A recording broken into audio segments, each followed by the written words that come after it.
Welcome back my faithful disciples, so let's compare Sanctifying Elixir from Genshin Impact and Modifier from Wuthering Waves. Which one is overall better, and I will also mention what is better in them individually. Now since the modifier got added into Wuthering Waves in this version only, do let me know what are your thoughts on it so far.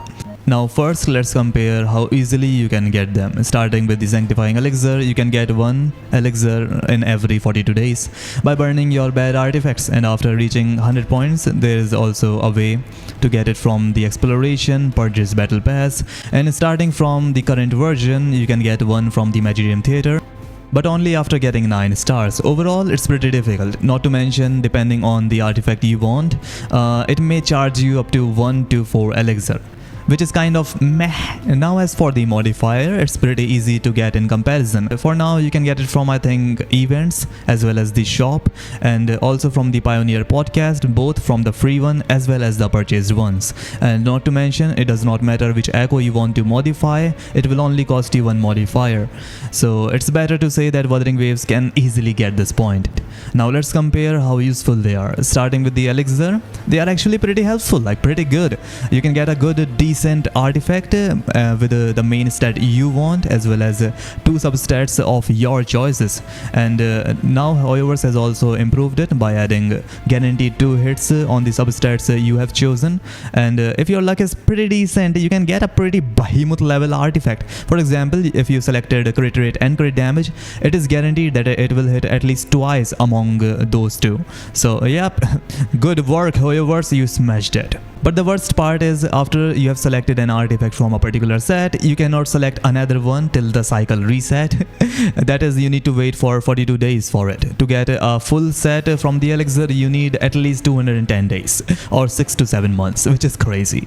But you might get a decent flower and a decent feather as well from the normal farming methods, obviously. So it may only require 2 other artifacts, which is like 84 days, it's still like 3 months. So kind of an L here.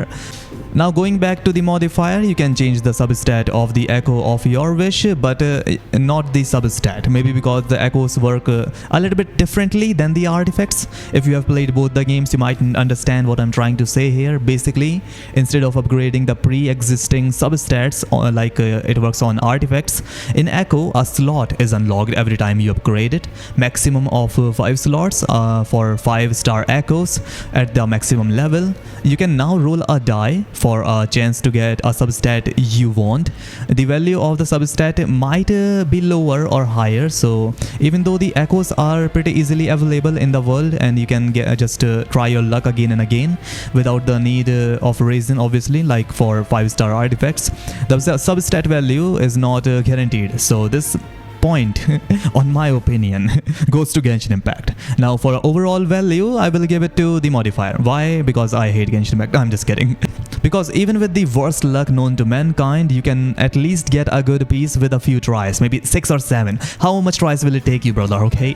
Whereas in Genshin Impact, even though a decent piece is guaranteed, the cooldown and less availability of the elixir limits its overall value.